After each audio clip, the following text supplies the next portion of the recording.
Promouvoir l'inclusion financière et l'employabilité des femmes et des jeunes en Guinée et en Afrique,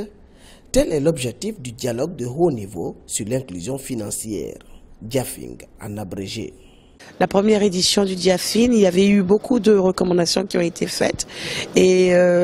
les recommandations ont été faites à l'endroit des couches vulnérables et majoritairement ces couches vulnérables, on parle des couches qui sont traditionnellement exclues, qui sont soit dans des zones reculées ou en tout cas dans les zones difficiles d'accès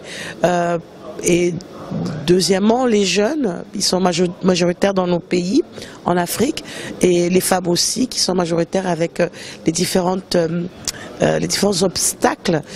auxquels elles font face dans leur quotidien. La Banque centrale a opté pour un thème qui se rapproche des réalités que vivent les populations en Guinée. Cette deuxième édition se déroule dans un contexte où le gouvernement guinéen manifeste sa volonté d'accélérer l'inclusion financière. Le thème choisi pour cette édition,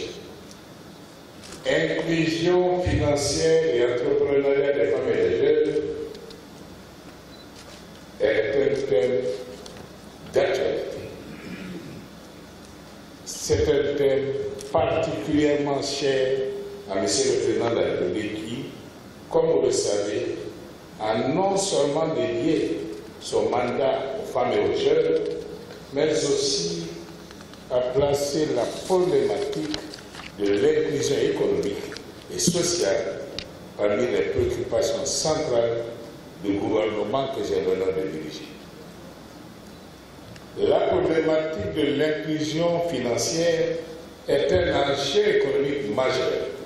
pour les économies en développement comme celle de la Guinée. C'est dans ce cadre